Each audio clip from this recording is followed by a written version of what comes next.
Hello दोस्तों, मैं प्रकाश पवार। हमारा कानून हमारी समस्या। हमने पिछली बार चर्चा की थी, हम वसीयत के बारे में समझेंगे। वसीयत क्या है, वसीयत की क्यों आवश्यकता पड़ती है, वसीयत क्यों करनी चाहिए।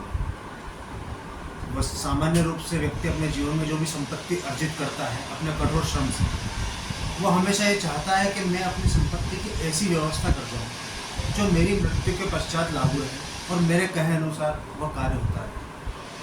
वसीयत में व्यक्ति अपनी इच्छा जो होती है उसका वर्णन करता है कि भाई मेरी मृत्यु के पश्चात किस विषय को कहाँ करना चाहिए, किस संपत्ति का उपयोग क्या करना चाहिए, किस संपत्ति किसको दी जानी चाहिए और किस संपत्ति को दान करना चाहिए।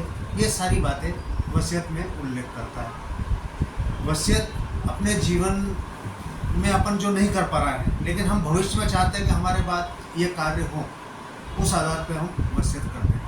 और वसीयत भारतीय उत्तराधिकारी अधिनियम के अंतर्गत वसीयत की जाती है, जिसमें धारा 56 दी गई है, जिसमें वसीयत के संबंध में संपूर्ण उल्लेख किया जाता है, उसकी परिभाषा दी गई है। तो वसीयत को करना हमारे भविष्य की योजनाओं के लिए बहुत अच्छा होता है, इसलिए वसीयत करनी चाहिए।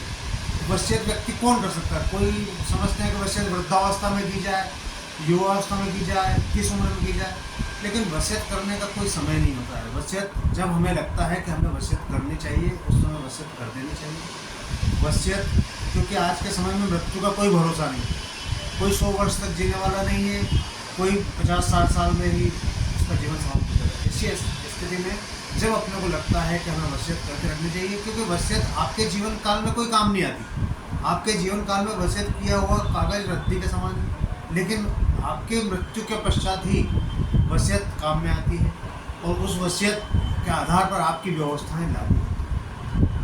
वसीयत के संबंध में हम आपको आगामी एपिसोड में और बताएंगे कि वसीयत क्यों करना चाहिए और वसीयत आवश्यक है या नहीं है। इसलिए आप हमसे जुड़े रहें, हमारे चैनल को लाइक एवं सब्सक्राइब करें। नमस्कार।